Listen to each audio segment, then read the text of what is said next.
Nagsimula ang pelikula sa isang CIA agent na nagngangalang John na pinapanood ang kaaway mula sa tuktok ng isang gusali. Sa oras na yun, hindi nag-iisa si John dahil tinutulungan siya ng isa pang agent na nagngangalang Ben na papalapit upang tingnan ang kalaban. Si Ben ay isang senior CIA agent at ngayon ay isa ng chief sa kanyang CIA station. Binabantayan ni Ben at John ang isang secret agent mula sa Russia na maaaring maging banta sa gobyerno ng US. Hindi nagtagal, ang Russian agent na nagngangalang Alexei ay napansin si Ben at lumapit siya dito upang makipag-usap. Sinabi ni Alexei kay Ben na hindi niya kailangang mag-alala dahil wala siya doon para sa misyon at nagbabakasyon lang siya. Sumagot si Ben na patuloy niyang susubaybayan si Alexei at iminungkahi na mas mabuting magbakasyon siya sa ibang bansa. Isang gabi, pumunta si Ben sa isang restaurant para ipagdiwang ang kanyang wedding anniversary kasama ang kanyang asawa na si Sarah. Lumalabas na nagtatrabaho din si Sarah sa CIA kung saan pinangangasiwaan niya ang mga data sa headquarters. Mahal na mahal ni Ben si Sarah at meron silang anak na nagtatrabaho sa ibang lungsod. Ilang sandali pa, nagpaalam si Sarah na pupunta siya sa restroom, ngunit habang naglalakad siya papunta doon, isang malaking pagsabog ang nangyari sa restaurant. Makalipas ang 6 na buwan, nagdadalamhati pa rin si Ben sa pagkawala ni Sarah na namatay sa pagsabog sa restaurant. Determinado siyang alamin kung sino ang may pananagutan at ipinagpatuloy ang pag-imbestiga sa pambobomba. Kinabukasan, binisita ni Ben ang puntod ni Sarah. Doon, ipinagdasal niya ang asawa at nangakong hahanapin ang mga taong naging sanhi ng pagsabog. Nang dumating ang hapon, nakipagpulong si Ben sa mga matataas na opisyal ng CIA at napag-usapan nila ang tungkol sa pagkamatay ni Sarah. Ang mga opisyal ay nagpaplano ng isara ang kaso at inisip na ang pagsabog ay sanhi lang ng pagtagas ng gas sa halip na isang pambobomba. Dahil sa galit, lumabas si Ben sa meeting at nakasalubong ang direktor ng CIA na nag-alay ng kanyang pakikiramay. Sinubukan ng direktor na aliwin si Ben at hiniling sa kanyang mag-move on na sa pagkamatay ni Sarah. Nang gabing yun, nakita ni Ben sa kanyang laptop na sarado na ang kaso tungkol sa pagsabog sa restaurant. Nagpa siya ang CIA at iba pang mga opisyal na isa lang itong aksidente na sanhi ng pagtagas ng gas, hindi isang bomba. Gayunpaman, naniniwala si Ben na sadyang pinatay si Sarah, kaya nagpa siya siyang lutasin ang kaso ng mag-isa. Kinabukasan, pumunta si Ben sa CIA office at nakipag-usap sa isang hacker na nagngangalang Joseph. Hiniling niya kay Joseph na kunin ang datos mula sa pagsabog sa restaurant. Sa kanilang pagkabigla, nalaman nilang may ilang Ruso sa restaurant sa panahon ng pagsabog na maaaring nakikipagtulungan kay Alexei, ang Russian secret agent. Matapos makipag-usap kay Joseph, umuwi si Ben upang tingnan ang higit pang mga detalye tungkol kay Alexei. Habang tinitingnan ng impormasyon, biglang naalala ni Ben ang mga masasayang panahon nila ni Sarah. Naalala niya ang isang dinner kung saan masaya silang magkasama. Sa dinner na yun, binigyan ni Sarah si Ben ng isang espesyal na kwintas na tinatawag na Fatima necklace at sinabi sa kanyang huwag itong huhubarin dahil magdadala ito sa kanya ng swerte. Ipinangako ni Ben na lagi niya itong isusuot kahit na nasa libingan na siya. Bumalik ang eksena sa kasalukuyan kung saan pinaplano ni Ben na makipagkita sa kanyang katrabaho na si John sa isang diner. Nagkita ang dalawa kung saan galit na galit pa rin si Ben tungkol sa pagkamatay ni Sarah at sa katotohanang biglang isinara ng CIA ang kaso. Sinabi niya kay John na naniniwala siyang sinadya ang pagpatay kay Sarah at humingi ng tulong kay John. Bilang isang mabuting kaibigan, sumang-ayon si John na tulungan si Ben. Bago sila maghiwalay, pinasalamatan ni Ben si John sa kanyang suporta. Kalaunan, binisita ni Ben ang kaibigan ni Sarah na si Bianca upang tanungin kung may itinatagong lihim si Sarah. Sa oras na yun, pinaalam sa kanya ni Bianca na si Sarah ay isang mabuting tao at kailanman ay hindi gumawa ng anumang kahina-hinala. Gayunpaman, ibinunyag ni Bianca na si Sarah ay nag-iipon ng kaunting pera na hindi alam ni Ben. Nagbibigay si Sarah ng pera kay Bianca upang makaipon para sa kanyang pagreretiro. Ngayong wala na si Sarah, ibinigay ni Bianca ang lahat ng naipong pera kay Ben. Kinagabihan, pumunta si Ben sa isang kasino para makipagkita kay Alexei. Sa oras na yun, magkasama silang naglaro ng baraha at tinanong ni Ben si Alexei kung may kinalaman siya sa pagsabog na ikinamatay ni Sarah. Nang marinig ito, nainsulto si Alexei at inutusan ang kanyang mga tauhan na atakihin si Ben na humantong sa isang away. Sa sandaling yun, nakalalamang sa bilang ang mga kalaban ni Ben at hindi nagtagal ay na-corner nila siya. Samantala, ang anak ni Ben na si Nick ay nasa bahay kasama ang kanyang kasintahan. Nang lumabas ang babae para bumili ng pagkain, ilang CIA agent ang nagpakita sa kanyang pintuan. Sinabi nila kay Nick na kailangan niyang sumama sa kanila para sa kanyang kaligtasan, at sinabi na ang kanyang ama na si Ben ang nagpadala sa kanila. Noong una, ayaw iwan ni Nick ang kanyang kasintahan, ngunit kalaunan ay pumayag din siyang sumama sa mga agent pagkatapos nilang igiit na kailangan ito. Bumalik ang eksena sa kasino, kung saan si Ben ay ginawang bihag. Hindi nagtagal, naglabas ng kutsilyo ang isa sa mga tauhan ni Alexei, hindi para saktan si Ben, kundi para putulin ang lubid na nakatali sa kanyang mga kamay. Iminungkahi ni Alexei na magkaroon sila ng seryosong pag-uusap tungkol sa kung bakit naisip ni Ben na si Alexei ang nasa likod ng nakamamatay na pagsabog. Sumagot si Ben na dahil si Alexei ay isang secret agent ng Russia, tiyak na pupuntiryahin niya si Sarah dahil pinamamahalaan niya ang mga datos ng CIA. Gayunpaman, iginiit ni Alexei na hindi siya ang nasa likod ng pagsabog at ipinaliwanag na nagbabakasyon lang siya. Upang patunayan ang kanyang punto, ipinakita ni Alexei ang CCTV footage kay Ben mula sa oras ng insidente na malinaw na nagpapakita na wala doon si Alexei. Gayunpaman, napansin ni Ben ang isang lalaki sa video na dating nagtatrabaho kay Alexei. Ipinaliwanag ni Alexei na ang taong ito ay hindi na nagtatrabaho para sa kanya ng mahabang panahon at matagal na itong sumali sa isang grupo ng mga mersenaryong Amerikano. Matapos marinig ang lahat ng ito, nagsimula ng maniwala si Ben kay Alexei. Hindi nagtagal, bigla silang inatake ng mismong grupo ng mga mersenaryo na binanggit ni Alexei. Sa panahon ng pag-atake, nabaril si Alexei at hinimok niya si Ben na agad na tumakas. Nagawang makatakas ni Ben at tinawagan niya si John para sunduin siya. Ilang sandali pa, dumating na si John at dinala palayo si Ben sa pinangyarihan. Habang nasa daan, tinanong ni Ben si John kung paano siya nakarating doon ng napakabilis, at ipinaliwanag ni John na nagkataong malapit lang siya sa lugar.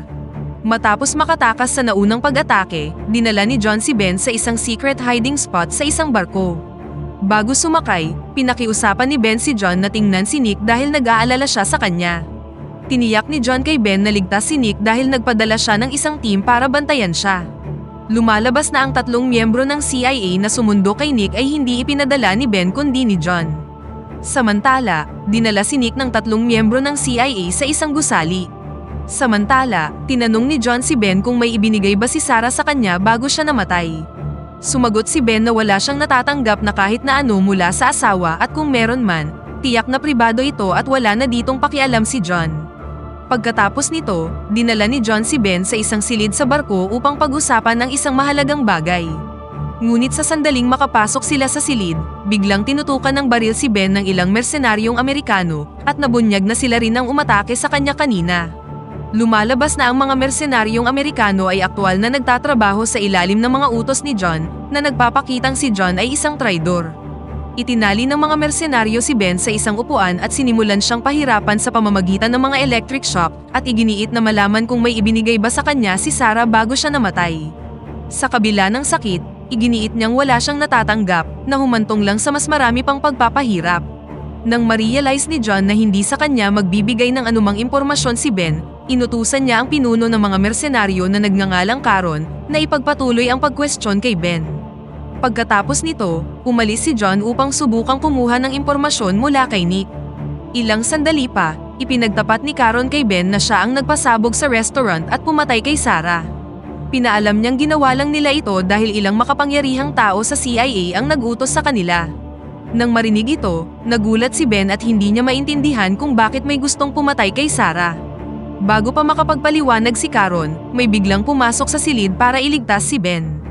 Ang rescuer ay isang babae na nagngangalang Christina, na tinanggal ang kanyang maskara upang ipakita ang kanyang pagkakakilanlan.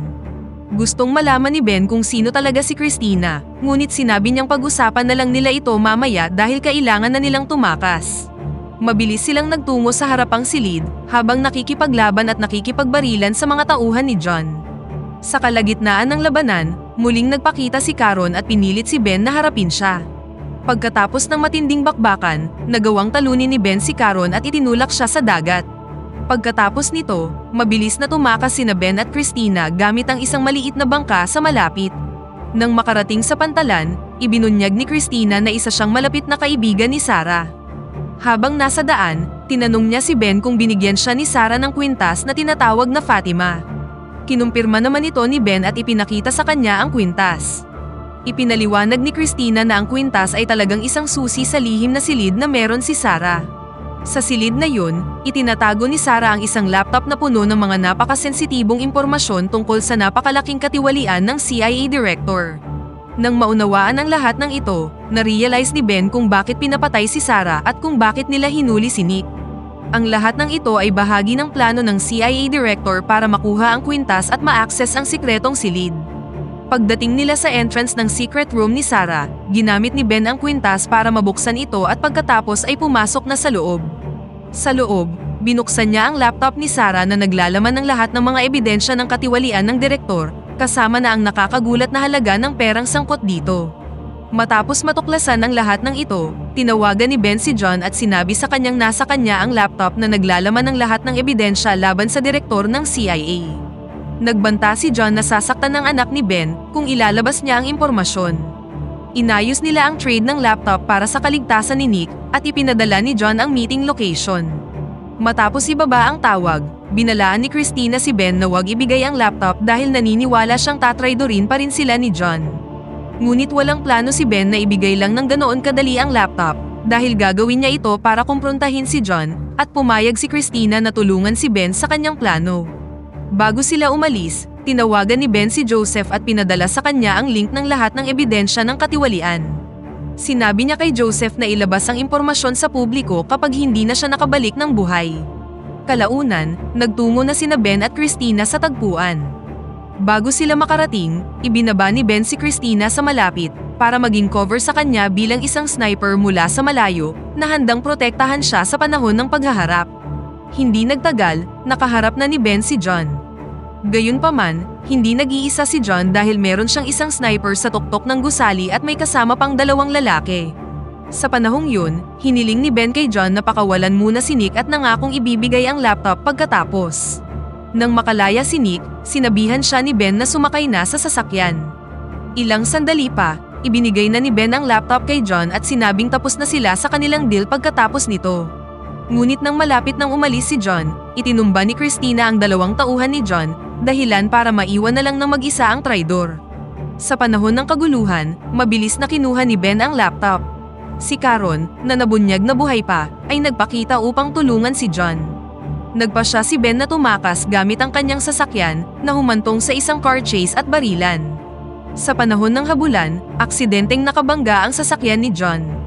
Namatay si Caron sa aksidente ngunit nagawang makatalon ni John bago ang pagbangga. Pagkatapos ay pumunta sina Ben at Nick sa crash site at nakumpirmang patay na si Caron. Hindi nagtagal, nagpakita si John at hinamon si Ben sa isang laban nang hindi gumagamit ng anumang armas. Tinanggap ni Ben ang hamon ngunit ilang sandali lang ay nakuha kaagad ni John ang kalamangan. Gayunpaman, matalino si Ben at nagawa niyang talunin si John sa pamamagitan ng pag-choke sa kanya hanggang sa mawalan siya ng malay. Makalipas ang 1 oras, bumalik si Ben sa kung saan niya iniwan si Christina para sunduin siya. Hindi nagtagal, huminto ang isang sasakyan sa harapan nila. Minamaneho ito ng CIA agent na inutusan ni John para arestuhin si Nick noong nakaraang araw. Humingi ng paumanhin ang agent kay Ben at ipinaliwanag na inutusan siyang protektahan si Nick, hindi ang dukutin siya. Nang ma-realize na sumusunod lang sa utos ang agent, kaagad siyang pinatawad ni Ben. Pagkatapos nito, inutos ni Ben sa agent na dalhin si John sa police station upang harapin ang mga kaso para sa kanyang mga aksyon. Nang gabing yun, tinawagan ni Ben ang isang tao at hiniling sa kanyang ilantad ang lahat ng ebidensya ng katiwalian ng CIA Director sa isang pulong kasama ang mga international officials. Hindi ito maaaring gawin ni Ben dahil opisyal pa rin siyang chief ng CIA station. Kinabukasan, nasa isang pulong ang CIA Director kasama ang iba pang matataas na opisyal ng gobyerno. Ilang sandali pa, ang telepono ng bawat opisyal na nasa meeting, pati na rin ang monitor screen sa silid, ay nakatanggap ng isang notification na ipinapakita ang lahat ng patunay ng katiwalian ng direktor. Kasabay nito, nagpakita si Alexei na nabunyag na nakaligtas sa kaninang pag-atake ng mga mersenaryong Amerikano. Lumalabas na si Alexei ang taong tinawagan ni Ben noong nakaraang gabi at ipinakita niya ang lahat ng ebidensya ng katiwalian ng direktor sa meeting. Nagplay din siya ng isang voice recording ng direktor na nag-uutos kay John na dispatchahin ang mag-amang sina Ben at Nick. Nang wala ng paraan upang itanggi ang mga akusasyon, inaresto na ang direktor ng Interpol Police. Nang sumunod na araw, tuwang-tuwa si Ben nang makita niya ang balita ng pag-aresto sa direktor ng CIA at iba pang sangkot sa katiwalian. Ngayong nahuli na ang lahat ng mga salarin sa likod ng pagkamatay ni Sarah, sa wakas ay maaari nang mabuhay ng mapayapa si Ben, at dito na nagtatapos ang pelikula. Pakipindot naman ang like button kung nagustuhan mo ang pelikula at kung hindi naman, pindutin mo ng 2 beses ang dislike button para lang makasiguro.